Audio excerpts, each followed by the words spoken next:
Dear student, कल जो हमने बात करी थी आपकी वैद्युत क्षेत्र के बारे में बात करी थी और वैद्युत क्षेत्र की तीव्रता के बारे में डिस्कस करा था और जो है किसी बिंदु आवश्यक कारण किसी बिंदु पर हमने वैद्युत क्षेत्र की तीव्रता भी बताई थी और हमने ये भी बताया था कि ये जो वैद्युत क्षेत्र की तीव्रता है ये जो किन किन बातों पर जो है निर्भर करती है और किस प्रकार से निर्भर करती है।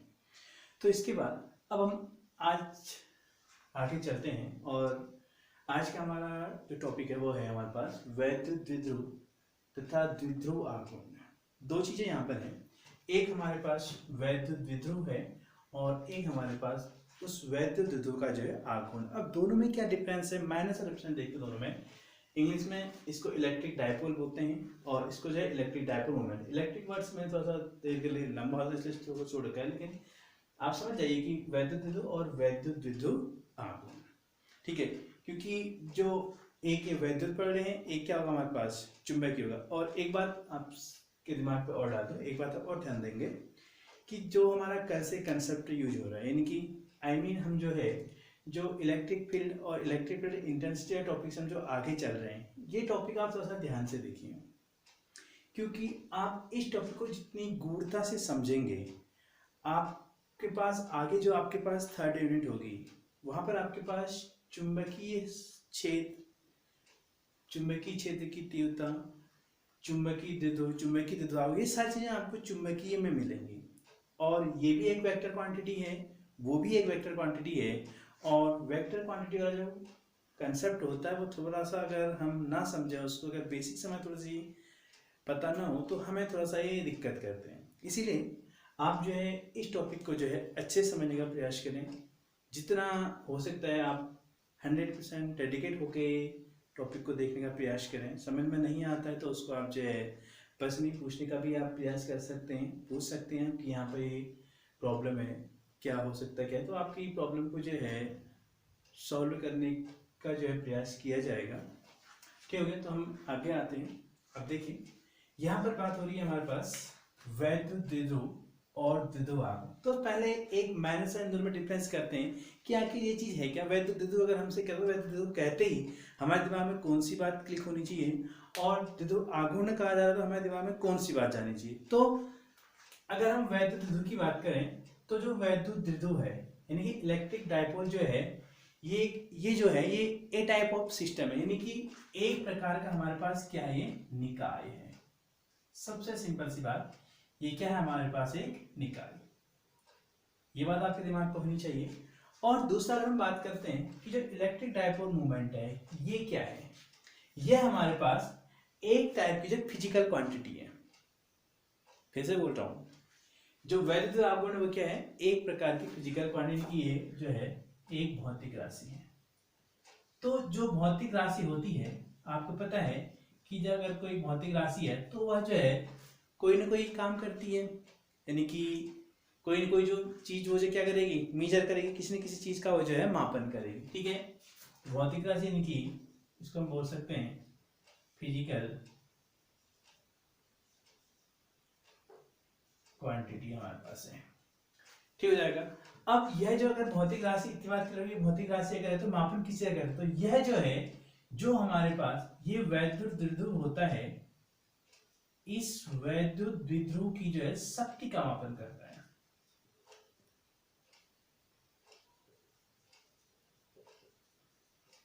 वैद्युत द्विध्रुव की शक्ति का मापन, तो ये बात आपके दिमाग में बहुत अच्छे से क्लिक होनी चाहिए कि वैद्युत द्विध्रुव क्या है और वैद्युत द्विध्रुव आघूर्ण क्या है। नॉर्मल वे में आप क्या कहोगे, जो वैद्युत द्विध्रुव है वो एक टाइप का सिस्टम है, एक निकाय है, और जो द्विध्रुव आघूर्ण है वो क्या है, एक प्रकार की भौतिक राशि है। फिर ठीक है, अब अगर आपसे पूछेगा कोई कैसा निकाय है, वैद्युत किस प्रकार का निकाय होता है, वही बात करेंगे। और अगर वैद्युत आघूर्ण आपका भौतिक राशि है तो वह भौतिक राशि जो है किसी न किसी चीज का तो मापन करेगी, किसी न किसी चीज को मेजर तो करेगी। तो किस चीज को मेजरमेंट करती है, तो यह जो हमारे पास जो है स्ट्रेंथ ऑफ डाई इलेक्ट्रिक, यानी कि हम ये बोल सकते हैं कि स्ट्रेंथ ऑफ जो हमारे पास जो है इलेक्ट्रिक डायपोल होता है, ठीक है,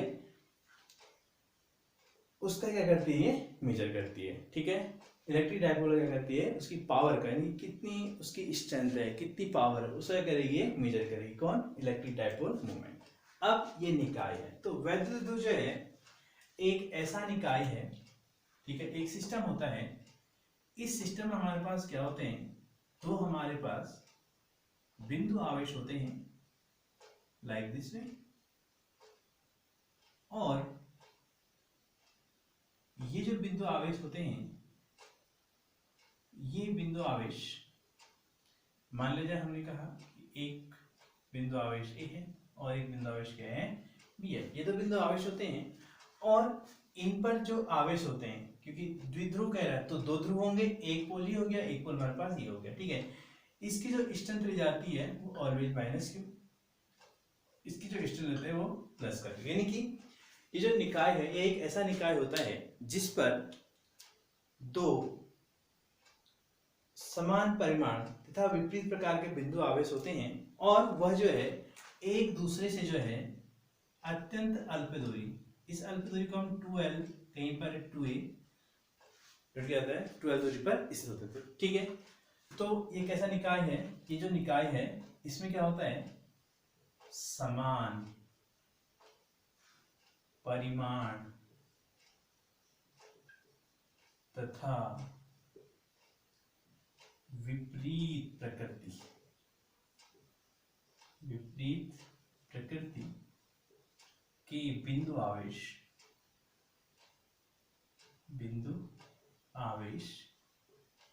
क्या होते हैं, एक दूसरे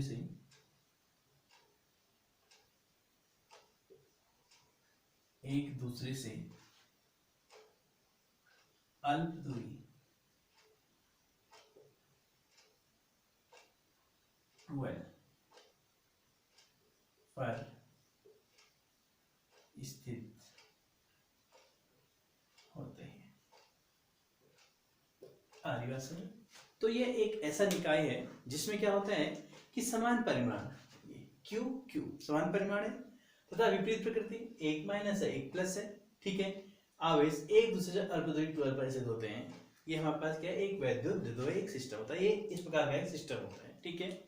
अब जो वैद्युत आघूर्ण है ये क्या होता है, यह जो इसकी शक्ति को मेजर करता है, तो अगर इसकी शक्ति को मेजर करता है तो इस शक्ति को मेजर करने के लिए हमारे पास कोई ना कोई फॉर्मूला भी होना चाहिए। तो ये कहता है कि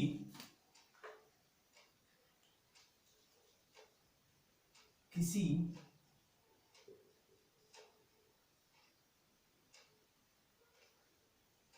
एक आवेश के परिमाण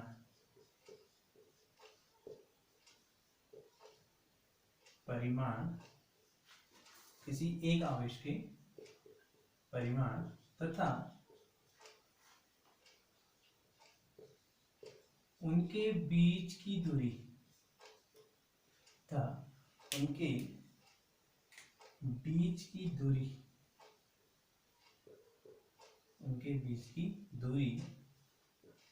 के गुणनफल को क्या बोलते हैं, हम इसको हम जो है इलेक्ट्रिक डाइपोल मोमेंट बोलते हैं, इसको हम बोलते हैं वैद्युत द्विध्रुव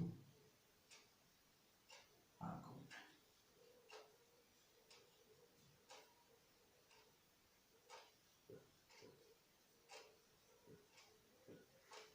ठीक है। और इसे जो है क्या करते हैं, P से रिप्रेजेंट करते हैं, P से कैपिटल P से रिप्रेजेंट करते हैं, और ये हमारे पास जो है क्या है, वेक्टर क्वांटिटी की कैसी राशि है, सदिश राशि है। अगर यह सदिश राशि है तो इसमें डायरेक्शन भी होती है, ठीक है। कैसी राशि है, सदिश राशि है, और इससे डायरेक्शन होती है वह जो है नेगेटिव टू क्या होती है, पॉजिटिव। समझ बात, इसमें डायरेक्शन होती है वह जो है ऋण आवेश से जो है क्या होती है, प्लस आवेश की ओर होती है, ठीक है। यानी कि इसे डायरेक्शन होती है वह जो है ई की डायरेक्शन की जो है अपोजिट होती है, ठीक है। यानी कि भी बोल सकते हैं जो डायरेक्शन होती है वह जो है ई की विपरीत दिशा में होती है। यहीं से आपके पास एक क्वेश्चन निकल के आ गया, उसका आंसर निकल के आ गया ई की विपरीत दिशा में। तो आपसे पूछ सकता है कि जो ई की दिशा होती है वो कहाँ की, जो ई की दिशा होती है वह जो है पॉजिटिव टू नेगेटिव होती है, और जो इलेक्ट्रिक डाइपोल मूवमेंट की डायरेक्शन होती है वो जो है नेगेटिव टू पॉजिटिव होती है, ठीक हो जाएगा। तो अब हमारे पास यह जो है, इससे हमारे पास इसका मैथमेटिकल फॉर्मूला बन जाएगा। इट मीन हम ये कह सकते हैं क्या कहेंगे इसके बाद? इसके बाद हम ये बोल सकते हैं कि वैद्युत आघूर्ण, वैद्युत द्विध्रुव आघूर्ण बराबर क्या हो जाएगा हमारे पास? क्या कहा आपसे? किसी एक आवेश के परिमाण, आवेश का परिमाण क्या है? Q है, यानी कि लिख देते हैं यहाँ पर आवेश का परिमाण, आवेश का परिमाण गुणा उनके बीच की दूरी, यानी कि इन दोनों आवेशों के बीच की दूरी, ठीक है, यानी कि इसको हम जो है अल्प दूरी बोल देते हैं, अल्प दूरी। तो यहाँ पर जो है आपके पास जो है इस आवेश का परिमाण क्या है?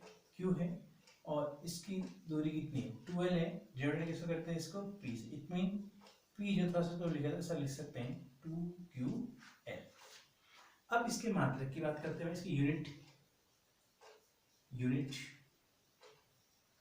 तो इसकी जो ऐसा यूनिट होती है,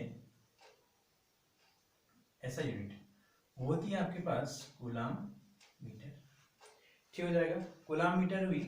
और अगर यह कूलाम मीटर है तो इसकी विमा भी होगी भाई, तो इसकी जो विमा होती है वो होती है आपके पास, देखो कूलाम क्या हुआ 80, ये क्या हुआ L, तो ये जाएगा AL,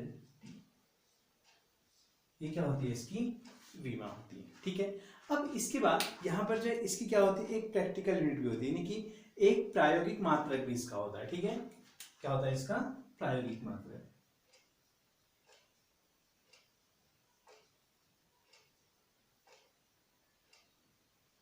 प्रायोगिक मात्रक, तो ये जो हमारे पास इसका प्रायोगिक मात्रक होता है, उस प्रायोगिक मात्रक को हम क्या बोलते हैं? उस प्रायोगिक मात्रक को हम बोलते हैं डी बाई, क्या बोलते हैं उसको?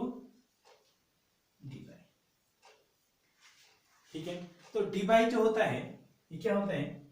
1 डी बाई को जो है हम जो है कैपिटल से रिप्रेजेंट करते हैं, और 1 डी बाई इक्वल टू हमारे पास होता है, इसकी वैल्यू हमारे पास होती है 3.33 इंटू 10⁻³ कूलाम मीटर।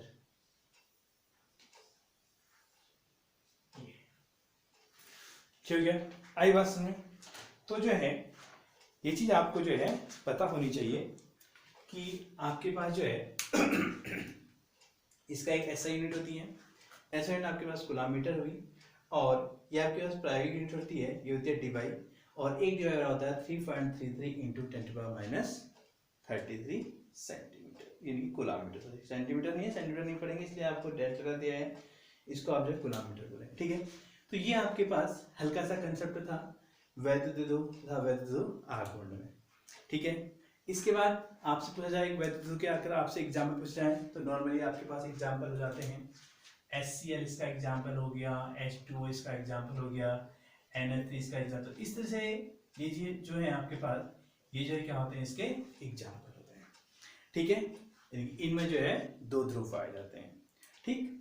अब इसके बाद आपके पास कहा सकता है कि आखिर हम जो है एक आदर्श वैद्युत किसको बोलते हैं, ठीक है, यानी कि आदर्श वैद्युत, आइडियल आइडियल क्या बोलेंगे आप? डाइपोल बोलेंगे, ठीक है।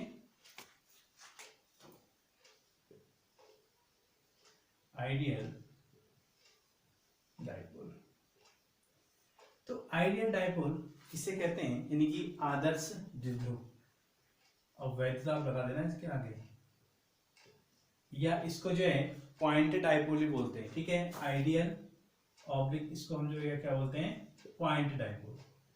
आइडियल क्या है या पॉइंट क्या है? बात एक ही है। आदर्श द्विध्रुव क्या होता है? जब कोई द्विध्रुव इस प्रकार हो कि उन दोनों के बीच की दूरी, यानी कि जो बीच की दूरी हमारे पास 12 है, वह जो है क्या हो? इक्विवेलेंट टू 0 हो, और जो हमारे पास वह जो बिंदु आवेश है उसकी जो वैल्यू है, वह वैल्यू जो है बहुत ज्यादा, इनफाइनाइट, यानी कि बहुत ज्यादा अगर क्या है, अगर कहीं पर कोई द्विध्रुव इस प्रकार का है कि उनके जो बीच की दूरी है वो लगभग लगभग नगण्य है, नेग्लिजिबल है, और उस चार्ज की जो स्ट्रेंथ है इस इन कंपेरिजन टू दिस वह जो है काफी ज्यादा है। तो उस केस में वह जो हमारे पास डायपोल होगा उसको हम बोलेंगे आइडियल डायपोल। ठीक है, रिपीटिंग अगेन, मैंने बोला कि अगर कोई वैद्युत ध्रुव या कोई निकाय दो ध्रुवों से बना हुआ निकाय इस प्रकार से है कि उनके जो बीच की दूरी है वह जो है काफी कम है, बहुत अल्प है, यानी कि इक्विवेलेंट टू जीरो है, और उस स्थिति में अगर उस चार्ज की वैल्यू वह जो है काफी ज्यादा है, तो उस स्थिति में वह जो निकाय होगा उस निकाय को हम क्या बोलेंगे, आइडियल डायपोल। ठीक हो गया। अब इसके बाद ये आपके पास, अब जो हमारे पास फॉर्मूला यूज होगा, एक तो हमारे पास कलोला फॉर्मूला यूज होना है, कौन सा, E इक्वल टू आपने कल फॉर्मूला पढ़ा है 1/4πε0 k Q/r², और एक आपके पास अब फॉर्मूला होना है ये वाला यूज होना है, देखिए P इक्वल टू 2QL, बहुत इंपॉर्टेंट फॉर्मूला है। और आपको पता है कि जो 12 है वह जो काफी छोटी दूरी होती है in comparison to this r। ये जो r है और ये जो 12 है, यह 12 जो है इस r के कंपेरिजन क्या होता है, काफी छोटा होता है। ठीक है, अब यहाँ से हमारे पास जो है विभिन्न स्थितियां आएंगी, और जो स्थितियां आपसे जो है पूछी जाती है कि वैद्युत ध्रुव के कारण जो है अक्षीय स्थिति वैद्युत की तीव्रता कितनी होती है, और वैद्युत ध्रुव के कारण जो है उसकी निरक्षीय स्थिति वैद्युत की तीव्रता कितनी होती है। तो ये दोनों चीजें आपको बताई जाएंगी। ठीक है, तो पहले हम ये करेंगे कि वैद्युत ध्रुव के कारण जो है अक्षीय स्थिति वैद्युत की तीव्रता, तो अक्षीय स्थिति क्या होती है, निरक्षीय स्थिति क्या होती है, इसमें हम डिस्कस करेंगे, और उन दोनों के लिए हम जो है डेरिवेशन निकालेंगे कि अक्षीय स्थिति में वैश्विक की तीव्रता कितनी आती है और निरक्षीय स्थिति में वैश्विक की तीव्रता कितनी है। निरक्षीय स्थिति उसको हम जो है विषुवतीय रेखा भी बोलते हैं, अक्षीय स्थिति इसको हम एक्सियल लाइन भी बोलते हैं या एक्सियल पोजिशन भी बोलते हैं, और उसको हम जो है इक्वेटोरियल पोजिशन बोलते हैं। तो आपको जो है थोड़ा थोड़ा दोनों लैंग्वेज में आपको जो है जो मोटी मोटी हियरिंग्स हमारे पास होती है वो आपको जो है पता होनी चाहिए। ठीक है, तो आप इसको नोट कीजिए, आगे चलते हैं।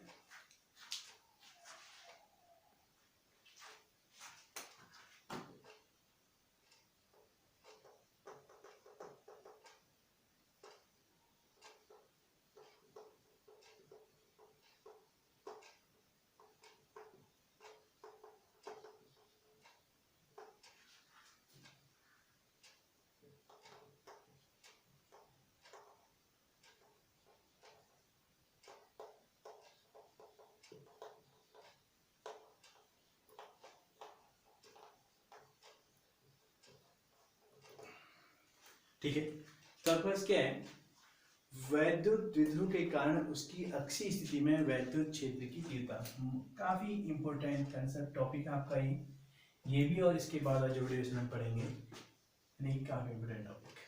ठीक है, ठीक है, एटलीस्ट 2 मार्क्स का क्वेश्चन जो है इसमें से, और इसकी जो बाद डेरिवेशन आएगी उसमें से जो है बनता ही बनता है। ठीक है, तो आपसे क्या कहा जा रहा है, आपको जो है यानी कि इलेक्ट्रिक फील्ड की इंटेंसिटी फाइंड करनी है इन एक्सियल पोजीशन। ठीक है, ड्यू टू इलेक्ट्रिक डायपोल। ठीक है, तो अब इलेक्ट्रिक डायपोल क्या होता है आपको पता है, और अक्षीय स्थिति क्या होगी ये मैं आपको बताता हूं। अक्षीय स्थिति मतलब ये हुआ कि जिस अक्ष में आपने जो है इलेक्ट्रिक डायपोल रखा है उसी अक्ष में आप जो है क्या करेंगे, आप जो वैसे की तीव्रता ज्ञात करेंगे। ठीक है, सपोज अगर इलेक्ट्रिक डायपोल आपके पास एक्स एक्सिस में है, तो एक्स एक्सिस में ही कोई पॉइंट लेकर के आप वहां पर जो है इसके कारण वैद्युत क्षेत्र की तीव्रता आप जो है ज्ञात करोगे। और निरक्षीय मतलब ये होता है कि आपके पास जो डायपोल है वो एक एक्स में हो, और जो पॉइंट जिस पर आप मेजर कर रहे हो वो पॉइंट आपके पास जो है किसी दूसरे एक्सिस में, यानी कि एक एक्स एक्सिस में और दूसरी आपके पास जो है वाई एक्सिस में, तो उसको हम बोलेंगे निरक्षीय स्थिति। ठीक है, तो पहले अक्षीय स्थिति है, तो इसके लिए हल्का सा हम एक छोटा सा डायग्राम बनाएंगे। रफली का पहले आप बनाओगे इसको, पहले आपको जो है एक डायपोल बनाना पड़ेगा।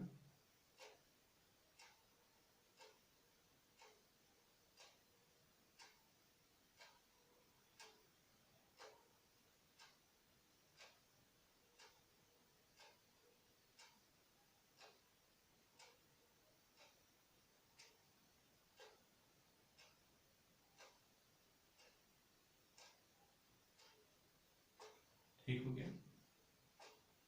यहाँ पर माइनस क्यू चार्ज, ये प्लस क्यू चार्ज, इनके बीच की दूरी 2 ये हो गया। इस पॉइंट को ए बोल देते हैं, इस पॉइंट को हम जो है बी बोल देते हैं। अब हमने ये बोला कि इसकी अक्ष में, अगर ये एक्स एक्सिस इस अक्ष में रखा है तो इसी अक्ष पर कोई पॉइंट हम ले लेंगे। माना हम ये बोल देते हैं कि इस वैद्युत द्विध्रुव से, इस वैद्युत द्विध्रुव से हम बोल देते हैं कि जो आर दूरी है, इससे आर दूरी पर कहीं हमारे पास जो है एक पॉइंट क्या है, पी है। यहां से जो यहां तक की दूरी है, इस वैद्युत द्विध्रुव से यहां तक की दूरी हमने क्या कहा, आर है। कि इस आर दूरी पर हमने क्या कहा कि जो एक वैद्युत द्विध्रुव यानी कि एक पॉइंट क्या है, पी है, और इस पॉइंट पी पर मुझे जो है इस इलेक्ट्रिक डायपोल के कारण इलेक्ट्रिक फील्ड इंटेंसिटी कितनी होगी वो मुझे फाइंड करनी है। ठीक हो गया। अब इस कंडीशन में हम जो है इस डायपोल का एक मिड पॉइंट चूज करते हैं। सपोज हमने कहा कि ये जो है इसका मिड पॉइंट है, इट इज ओ। अब अगर ये 12 लेने का कारण हमारे पास ये था, ठीक है, हम इसकी डिस्टेंस जो है एल भी मान सकते हैं, इनकी अलग में एल भी बोल सकते हैं।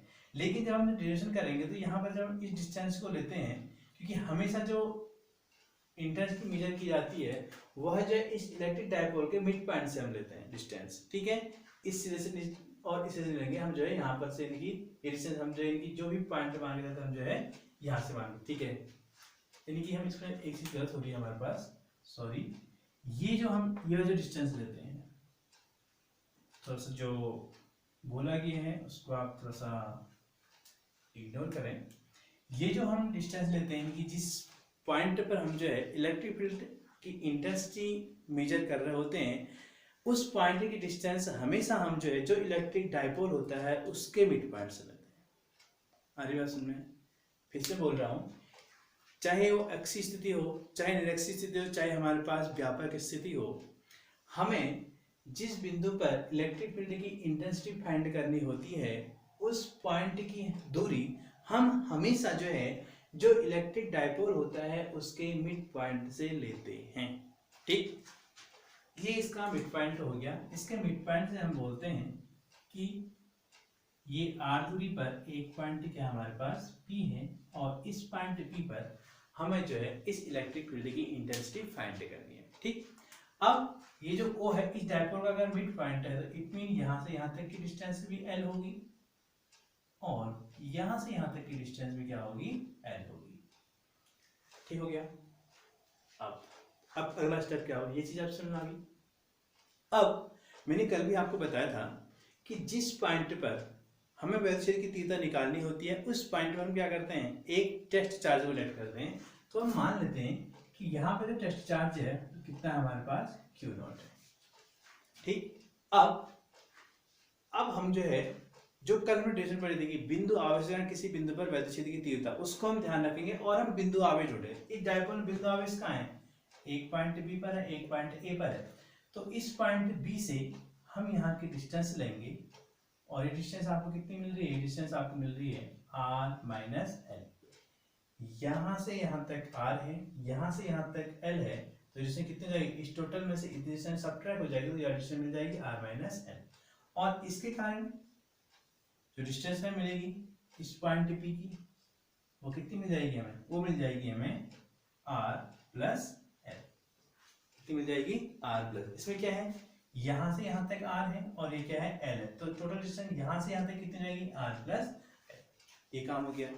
अब हम देखेंगे कि डायरेक्शन कहाँ की ओर है। अब देखिए, इस पॉइंट B के कारण जो इस पॉइंट P पर इलेक्ट्रिक फील्ड की इंटेंसिटी होगी, ये प्लस है तो प्लस प्लस क्या करेगा, रिपेल करेगा।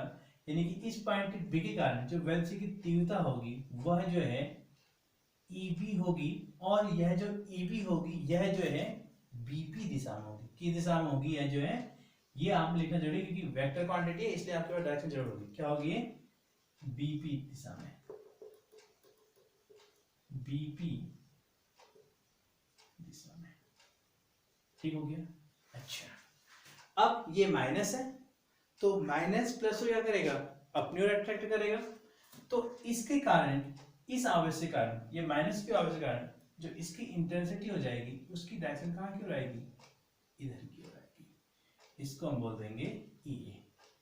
और जो ई ए है यह किस दिशा में होगा, यह जो है पी ए दिशा, क्या होगा आपके पास, P A Disha, A P नहीं बोलोगे, ध्यान रखना,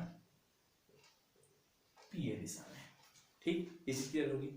अब आपने क्या करना है, अब देखिए, अब क्या मिला आपको, इस पॉइंट पी पर जो है नेट इंटेंसिटी फाइंड करनी है।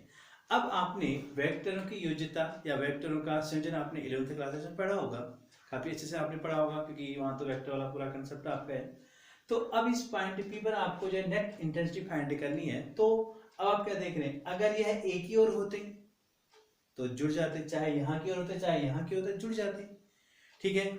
और कोई एंगल बना रहे होते तो हम वैसा उसको वियोजित करके कर लेते, लेकिन यहाँ पर क्या है, अपोजिट डायरेक्शन में है, तो इनकी ई भी यहाँ की ओर है, ये यहाँ की ओर है, तो यहाँ पर जो नेट इंटेंसिटी होगी वह जो है क्या होगी, इन दोनों का जो है सबट्रैक्शन होगी, क्या होगी, इन दोनों का सबट्रैक्शन, यानी कि एक जुड़ेगा एक घटेगा, यानी कि ये घटेंगे, समझ, सिंपल सी क्या होगी, घटेगा। अब घटता किस में से है, बड़े में से हमेशा क्या घटता है, छोटा घटता है। तो अब हमें यहाँ पर ये भी चेक करना पड़ेगा कि ई बी बड़ा है या ई ए बड़ा है, तो उसके लिए पहले हम ई बी और ई ए को जो है फाइंड कर लेंगे, ठीक है। तो लिखने का तरीका आप लिख लेंगे कि माना ए बी एक वैद्युत है, ठीक है, जिसके ए सिरे पर माइनस की और बी सिरे प्लस की आवेश है, और इन दोनों के बीच की दूरी क्या है, 12 है। फिर आप लिखेंगे कि इस वैद्युत ध्रुव के मध्य बिंदु O से r दूरी पर एक बिंदु P है जो इस वैद्युत ध्रुव की एक्सिस में स्थित है, और जहां पर हमें वैद्युत क्षेत्र की तीव्रता E ज्ञात करनी है, बस, ठीक है। अब उसके बाद ये जो बाकी कैलकुलेशन करी है हमने खुद के लिए करी है, यानी कि ये r माइनस एल अपने करी है। तो इस आवेश के कारण B के कारण इसकी दूरी हो जाएगी r माइनस एल, और A के कारण इसकी दूरी हो जाएगी r प्लस एल, ठीक है। तो हम ये बोल लेंगे कि बिंदु P पर बिंदु आवेश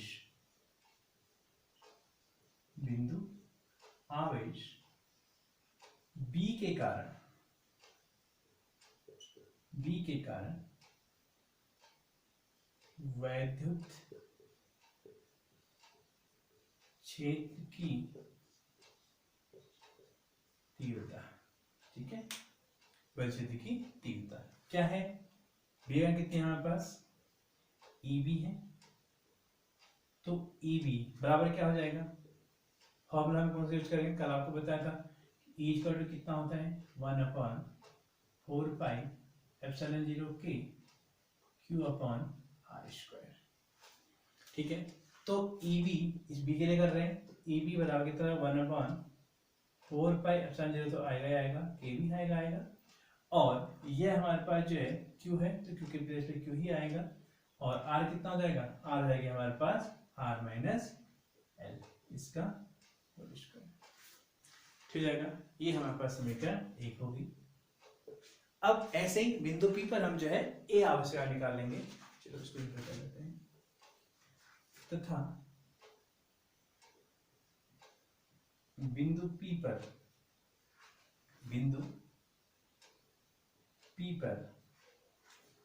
बिंदु आवेश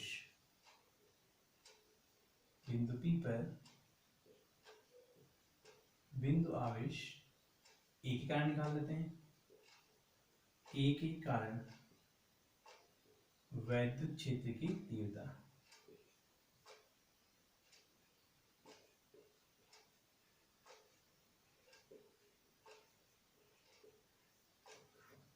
क्या बोलेंगे इसको, ये बोलेंगे, और ये हमें क्या मिलेगा, यह मिलेगा 1/4 pi epsilon 0 K Q upon R plus L का होल स्क्वायर, ये समीकरण 2 होगी, ठीक है। जो EB हमारे पास है यहाँ पर हम लिख लेंगे, किस दिशा में लिख लेंगे इसको हम जो है, क्योंकि वेक्टर क्वांटिटी है तो इसलिए इसको हम जो है यहाँ पर डायरेक्शन इसकी मेंशन करेंगे VP दिशा में, और इसको लिख लेंगे हम PA दिशा में,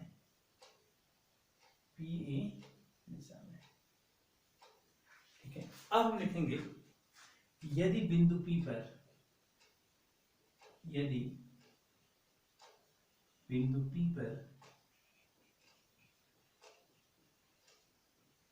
परिणामी तीव्रता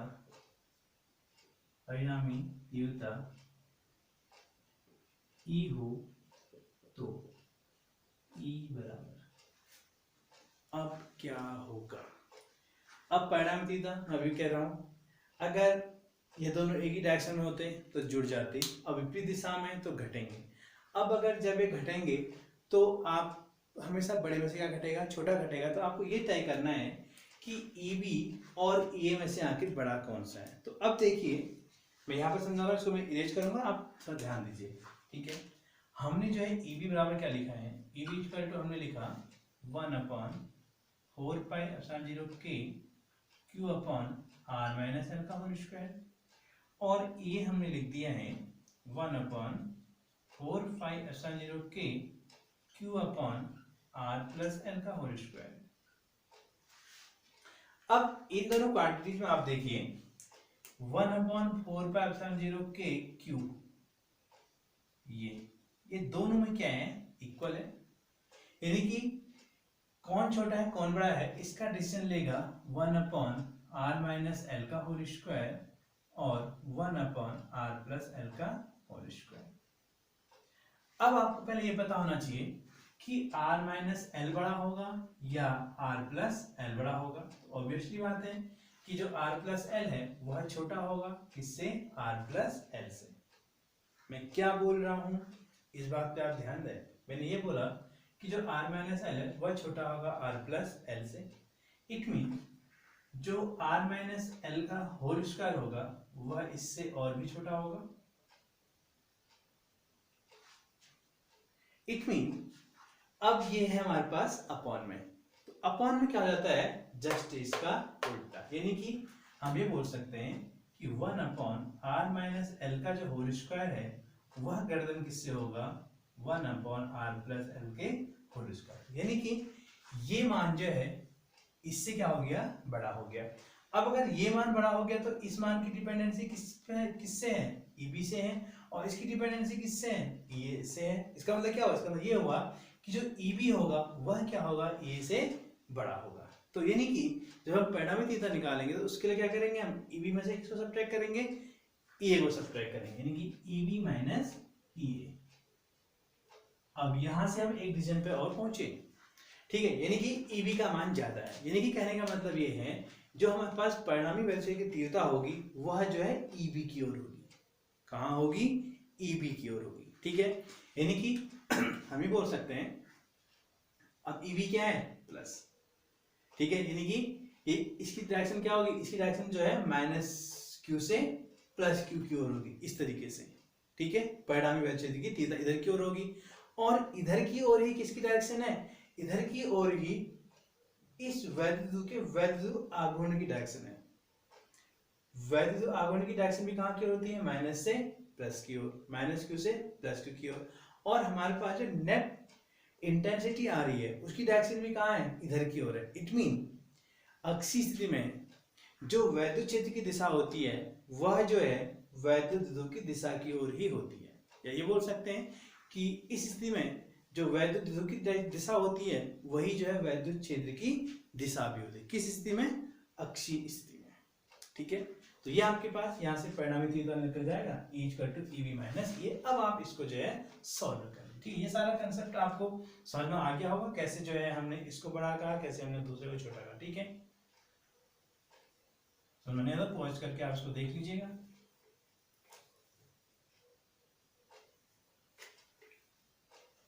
अब देखिए इसके बाद अब क्या हो जाएगा?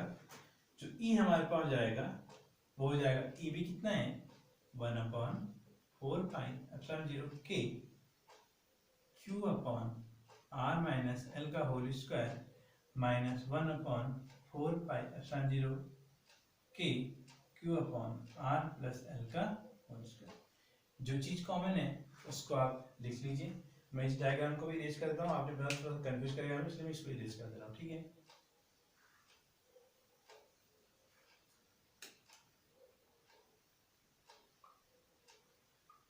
अब इसको सॉल्व करेंगे आप, कॉमन पार्ट को आप लीजिए बाहर, कितना? 1/4 4 pi epsilon 0 k into Q आपने बाहर लिखा बचा 1 अपॉन आर माइनस एल का whole square minus 1 upon R plus L का होल स्क्वायर, विच इम्प्लाइज इसको हम Q upon 4 pi epsilon 0 k लिख लेते हैं। k क्या है?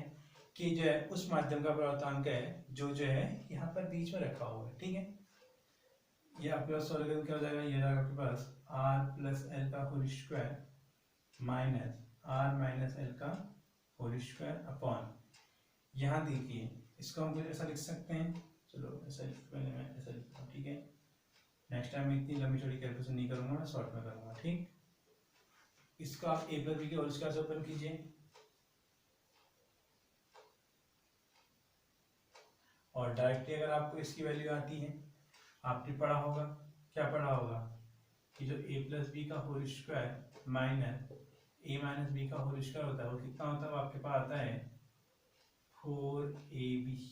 कितना आता है आपके पास 4ab, ठीक है। तो वही चीज डायरेक्ट लिख दे रहा हूँ, क्यों इंटू यहाँ पर हो जाएगा ab इनकी 4 इंटू आर इंटू एल, ठीक है, अपॉन ये देखो ये a स्क्वायर और इनकी आपके पास ऐसा कुछ अगर आपके पास होता है ए बी का होल स्क्वायर, तो क्या लिखते हैं आप, यानी कि सपोज ऐसा नहीं, अगर आपके पास जो कहीं पर ए स्क्वायर इंटू बी स्क्वायर, तो आप क्या लिखोगे, आप लिखोगे ए बी का होल स्क्वायर। तो वही इसलिए यहाँ पे इसको लिख देते हैं, इसको लिख देते हैं हम R minus L into R plus L और इस पूरे का हम क्या कर देते हैं होल स्क्वायर। अब इसको थोड़ा सा ब्रेक करते हैं हम, इसको लिखते हैं 1 अपॉन 4 पाई एप्सिलॉन 0 k, इस 4 को हम ब्रेक करते हैं 2 इंटू 2 और क्यू एल और आर इस तरह से लिख देते हैं, कोई थोड़ा सा हमने सीक्वेंस लिखने का तरीका चेंज किया बस, upon A minus B into A plus B, क्या होता है A square minus B square, यानी कि R square minus L square और इस पूरे का बाहर से होल स्क्वायर। ये बात समझ में आ गई। अब यहाँ पर आप क्या करेंगे, आप जानते हैं, क्या जानते हैं कि 2q_l स्क्वायर क्या होता है, p होता है। कितना होता है p, तो इसके प्लेस पे आप p लिख देंगे तो e इक्वल टू कितना बन जाएगा हमारे पास 1 अपॉन 4 पाई एप्सिलॉन 0 k, इसकी जगह में लिखो कितना p, तो जाएगा 2p r upon r square minus L square का होल स्क्वायर। जब आपने इतना कर लिया है तो अब जब भी हमारे पास वैद्युत विभव वाले क्वेश्चन होंगे, चाहे ये वैद्युत क्षेत्र की तीव्रता निकालने में है, चाहे आपके पास वैद्युत विभव निकालने में है, आपने जो है अब यहाँ पर को जो है एक तकिया कलाम यूज करना है, यानी कि एक जो है सॉल्विंग करने की एक तरीका आपने ढूंढना है यहाँ पर इसको, ठीक है। आप चाहें तो इसको इतना भी रख सकते हैं। अब इस फॉर्मूले का क्या यूज है और जो मैं अब फॉर्मूला कर रहा हूँ उसका यूज है, ये भी अपने आप में जो है फॉर्मूला इंपोर्टेंस रखता है, ये कोई मजाक वाला फॉर्मूला नहीं, ये भी जो है आप 2 के बाद तीसरा बन गया आपके पास। अब जो तकिया कलाम हम यूज करते हैं और फिर मैं इसमें और उसमें आपको दोनों डिफरेंस बताऊंगा, कब आप ये अप्लाई करें कब आप वो अप्लाई करें, ठीक है। ये हो जाएगा तो अब आप लिखेंगे, क्योंकि क्या लिखेंगे आप r greater than l, simple सी बात है, जो अल्पदूरी तो r जो बड़ा होगा ही होगा, तो जो r स्क्वायर होगा वह जो क्या होगा मोर ग्रेटर देन l स्क्वायर होगा, ठीक है। इट मीन हमें बोल सकते हैं कि जो इसका एल स्क्वायर की वैल्यू होगी वह इक्विवेलेंट टू क्या होगी, किसकी ओर टेंड्स करेगी, इसकी वैल्यू 0 की ओर, किसकी एल स्क्वायर की। तो ये मान हम कहाँ रख देंगे, अब यहाँ पर रख देंगे, तो ई इक्वल टू मुझे कितना मिल जाएगा, ये मुझे मिल जाएगा 1 upon 4 pi epsilon 0 k 2pr upon R square minus ऐसे एल स्क्वायर कितना दूंगा 0, इस पूरे का होल स्क्वायर कितना हो जाएगा 1 upon 4 pi epsilon 0 k 2pr upon ये कितना रहेगा आपके पास r की पावर 4 हो गया, कितना हो गया r की पावर 4। इस r की पावर 4 से कट जाएगा तो कितना हो जाएगा, e कट बन जाएगा 1 upon 4 pi epsilon 0 k 2p upon r की। तो यह हमारे पास जो है इस स्थिति में जो है वेलोसिटी की तीव्रता का फॉर्मूला हो गया। और अगर हमारे पास यह निकाय अगर हमने निर्वात में रखा होगा तो निर्वात में रखा होगा तो के इक्वल कितना आ जाएगा, 1 आ जाएगा। किसके लिए, निर्वात के लिए। अगर निर्वात में रखा होगा तो के इक्वल टू 1, अदरवाइज जो भी मीडियम होगा उस मीडियम में क्या आएगा, यहाँ पर डाइलेक्ट्रिक कांस्टेंट आएगा और यह जो है इसको जो उतना कम कर देगा। ठीक है, तो निर्वात है तो के इक्वल टू 1 होगा, तो ई की वैल्यू कितनी मिल जाएगी उस केस में, यह मिल जाएगी 1/4 pi epsilon 0 2p upon R cube.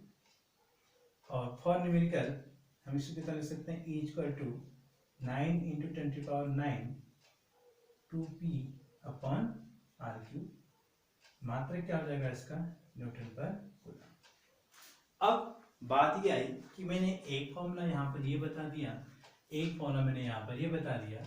अब आप यूज इसको कब कैसे करना है, कब कैसे करना है। ठीक है, अब अगर आपके पास जो है जो ये वैद्यों के बीच की दूरी दिख रही है, अगर वह दूरी इस दूरी से बड़ी हुई, यानी कि द्विध्रुवों के बीच की दूरी इसकी कंपेयर की हुई या इसे कंपेयर में ज्यादा हुई, तो आप जो है ये वाला फॉर्मूला यूज करोगे।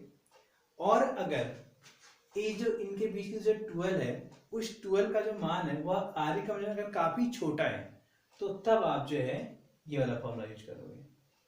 अरे बात सुन में, दोनों फॉर्मूलों को यूज कैसे करना है, कब करना है, ये तरीका है। ठीक है, ये आपके पास जो है ये डिवीजन पूरी होगी। ठीक है, और डायसेंस आपको बता दी, इस स्थिति में जो वैद्युत की दिशा होती है वह जो है वैद्युत द्विध्रुव आघूर्ण की ही दिशा में होती है। ठीक है, अरे बात सुन में, तो इसको कॉपी कीजिए, नोट कीजिए। इसके बाद हमारे पास अगली डिवीजन आ जाती है कि निरक्षीय स्थिति में, तो उसको जो है आपको कब बताया जाएगा। तो आप ये जो कंसेप्ट है इसको आप ध्यान पे रखिए, और कल आपको जो है अक्षीय और निरक्षीय स्थिति में हम जो है रिलेशन भी बताएंगे कि इन दोनों में जो है रिलेशन जो है क्या होती है। ठीक है, और फिर उसके बाद हम जो है इस पर जो है वैद्युत आघूर्ण पढ़ेंगे, कितना मतलब क्या कहते हैं, उसके अलावा जो आघूर्ण है, बल आघूर्ण है, कितना लगता है, कार्य कितना करता है, कई सारे केसेस हैं। और उसके बाद कल ही में आपको जो है आपके पास जो है एक समान वैद्युत क्षेत्र और असमान वैद्युत क्षेत्र क्या होता है, उन पर भी जो है डिस्कस करेंगे। ठीक है, गुड बाय।